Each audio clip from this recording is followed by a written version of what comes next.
including 6 key battlegrounds where the race for the White House will likely be decided.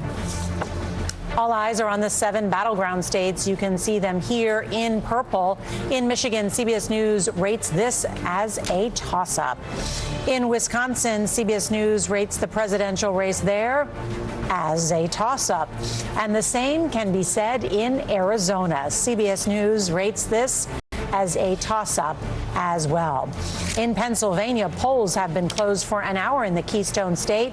And you guessed it, CBS News rates this as a, everyone say it, toss-up. And in Georgia, the Peach State, CBS News rates the presidential race as, say it together, toss-up. Yes. And in North Carolina, CBS News rates this as a toss-up as well. So at this hour, the battleground states are all toss-ups. That means the vote is still coming in. It's just too close for us to be able to say what's happening in those states. But we've got lots of data to share with you from the exit polls. First, though, let's take a look at some of the other states that have just closed. CBS News projects Donald Trump will pick up North Dakota. The former president also projected to win in South Dakota. The Mount Rushmore state is reliably Republican in presidential elections. And in Wyoming, CBS News projects Donald Trump will win there as well. Let's take a look at the great state of Texas.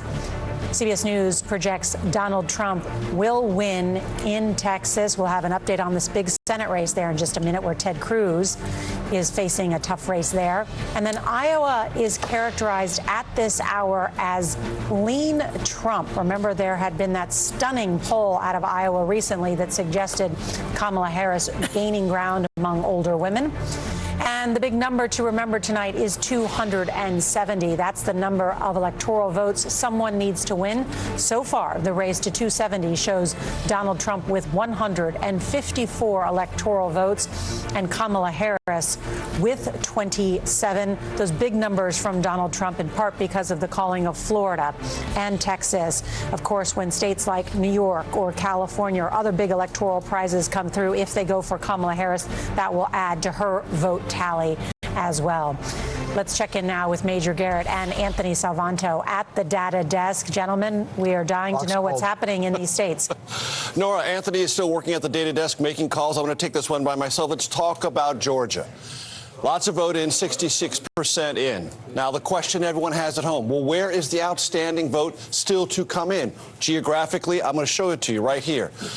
Highly concentrated around urban Atlanta. That's I don't need to say urban in Atlanta. Obviously, it's a big city, and the suburbs around there. So let's go to what Kamala Harris needs, according to our understanding of the outstanding vote, and what is our CBS News estimate. So you can see very, very close. That means of that outstanding vote, this is how much Vice President Harris would need to make Georgia super competitive, and we are estimating she's going to hit that mark. So what I'm telling you is, based on our data, based on our estimates of that data, matching over with the exit polls, very long night in Georgia, could go down to the wire. And let's take a look, too, at North Carolina, Sure. because that's that other battleground that's been closed for a while. Yes, we've got 39% in. Where's the outstanding vote? Raleigh, Asheville, there's probably a good deal still coming in from Charlotte. We don't have a lot of data yet from Mecklenburg County. We have a needs estimate for Kamala Harris and a CBS News estimate right at that margin of 53 to 52. So, again, that's what's outstanding vote she would need. That's our estimate of what she's able to get based on what is out there and our estimates of the vote and the exit polls. So, again, very close. That's why both North Carolina and Georgia moving toward photo finish for both. What about Pennsylvania? Pennsylvania's a little bit farther behind, Nora. We have 16% of the vote in. We don't have a lot of the map colored yet because of that 16%. So we're still waiting for more data from the various counties to have a stronger coloration and presentation for you. And we can't, because of that, we can't give you an outstanding vote or a needs analysis quite yet with only 16% in. And that's why we see people saying, as some of the polling places in Pennsylvania have remained open, you see supporters saying stay in line, carry out that vote. Thank you. And the estimates and the way we put this together are really data dependent. So we need a substantial amount of numbers coming in to match with the exit poll data before we can even begin to do the estimates that I just showed you for North Carolina and Georgia. That's why we're not able to do that in Pennsylvania yet. Pack your patience. All right. Thank you, Major Garrett. I want to turn to 60 Minutes correspondent Cecilia Vega. I know you have some new reporting. Yeah, Nora, we are just hearing from the Republican Secretary of State in Pennsylvania, Al Schmidt, whom we interviewed for a story for 60 Minutes a couple of weeks ago. He just held a news conference in Philly. His role is exceptionally important there because he's overseeing the race in this complicated state. And what he says is, here's the headline: we will not have in-person turnout numbers tonight in total. So we will not be expecting to hear a final count from Pennsylvania.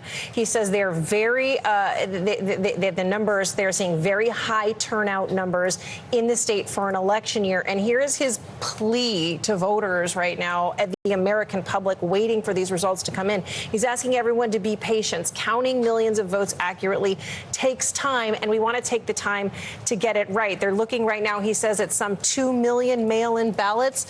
That's a headline because they had in 2020 2.5 million mail-in ballots. Schmidt says that, though, should not be interpreted as a reflection in enthusiasm. We were expecting, after our conversation with him last month, to see perhaps a little bit of a quicker turn in counting in Pennsylvania because of how some things have changed there. We expect to see fewer mail-in ballots than we did in 2020, of course, because that was the height of COVID, and that's how people were voting. We've also seen some technology advancements in the state where machines are faster and they're opening up these envelopes there.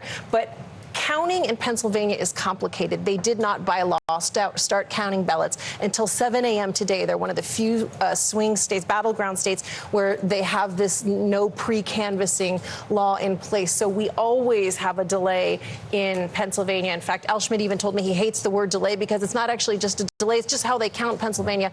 Buckle up, it takes time. So he's saying that doesn't mean anything is wrong. That's a really good point. I like the way you make that, yes. But I also think it's interesting, Mr. Schmidt's very colorful language the other day when he was saying anybody who was thinking about interfering in this election, he was basically saying bring it on because we have jail cells waiting just for you.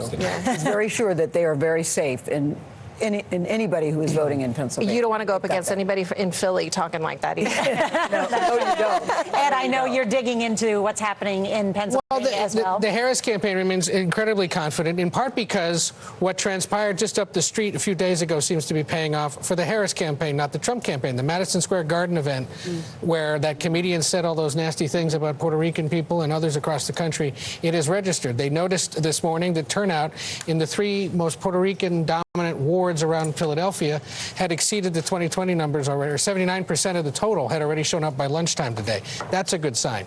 You saw her last week campaigning across Philadelphia as if she was running for mayor. They put her in front of a black audience. She went to a deli. She went to a Puerto Rican restaurant. All of it designed to drag people out of their homes and vote. This is why tonight Democrats are feeling, as Nancy said a while ago, fine, because ultimately they believe this is what's going to get them the votes they need. The other thing, and I think if you tuned in 4 years ago and now you're tuning in again and you think to yourself, I thought all these states fixed things to make things faster. Pennsylvania is the big exception. If we have 50 states with 50 different sets of rules, Pennsylvania said, hold my beer, because the 67 counties of Pennsylvania do things a little differently, and that is why we're waiting. They had the chance to fix that, right? A divided legislature. Shocking, a legislature couldn't get election law done, yes. And Gail, I understand you have some reporting about Northampton County. Yeah, you know, it was interesting because we were in Northampton County. And we're talking about being a swing county and a swing state. 12, it was for Obama. 16. 16. No, 16, it was for Trump.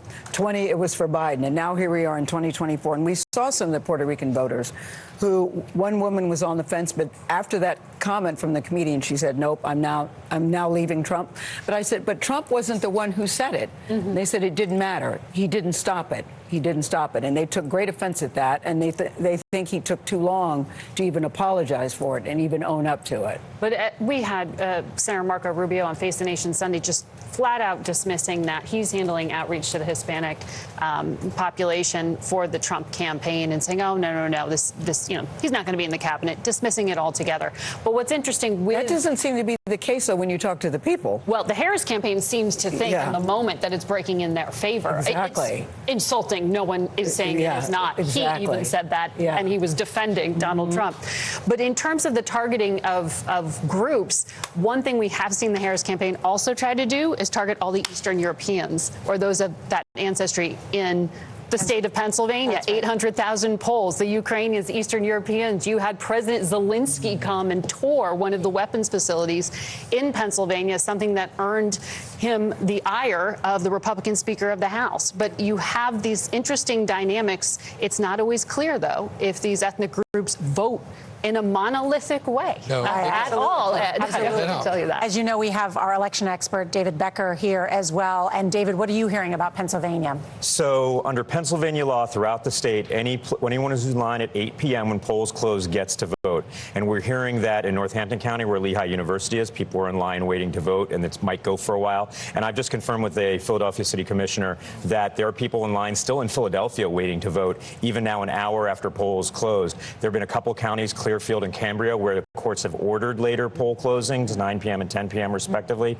And Cecilia and Ed are quite right. There's those mail-in ballots that were, like 2 million of them that came in early.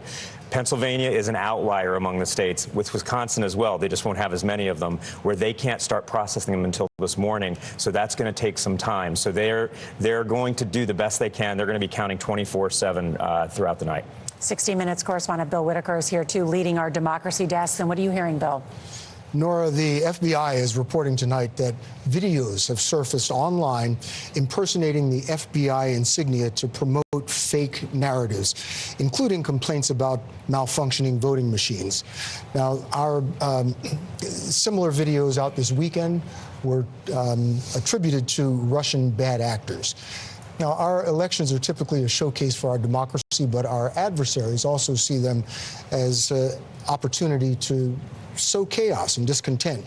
The U.S. intelligence community, the FBI, and CISA all say that Russia is the most active threat. And the Department of Justice says that Russia is getting involved in our elections to bolster Donald Trump. They're pumping out fake videos, fake articles, fake social media posts, all of this to spread disinformation so that we will lose belief in our own election system and to stoke divisions among us. Bill Whitaker, thank you. Margaret, on that, we're going to get some exit polls in just a second. Why does Russia want Donald Trump to win? Well, U.S. intelligence would say they want Kamala Harris to lose and therefore Donald Trump to win. But this comes right to the policy around Ukraine, which the Biden administration has been very much supportive of. There are a number of reasons in terms of just liking chaos, but trying to just instill some kind of division within the United States and exploit it. And that is what Russia's modus operandi has been, trying to be agents of chaos. And the threat doesn't stop with Election Day. It continues well after. U.S. intelligence has declassified a lot, including information that back in January, Russian intelligence tried to hire Americans to carry out violence in the United States of America. So it is making us doubt ourselves, our systems, each other, and possibly stoke violence. At this hour, every single battleground state has closed except Nevada. And so but they are all too close to call at this hour or a toss-up. But we do have exit poll information in some of these key battlegrounds, and John Dickerson is here with that. John. We spent some time talking about younger voters, but actually at the other end of the age scale, older voters are A, interesting, and B, a whole lot more of the electorate. Let's start in Michigan and take a look at how voters who are older than age 65 are voting. There you see Harris has 55% of the vote and Trump has 43. That becomes increasingly historically interesting because in 2020, the share was roughly the same, and Joe Biden only won that group of seniors by 2 points. Oh. So Kamala Harris is up by 12 among seniors in Michigan. Joe Biden was only up by 2. Now let's hop on over to Wisconsin. In Wisconsin, you see Harris up with voters over age 65, 58 to 42. In 2020, Joe Biden won that group, but only with 6% of the vote. So Harris is at 16, Biden was at 6. So that's another state, essentially Wisconsin, looking like Michigan when it comes to senior voters who are a larger share of the electorate than those younger voters. Now I've got us over in Pennsylvania. You see there Trump is up 50 to 48.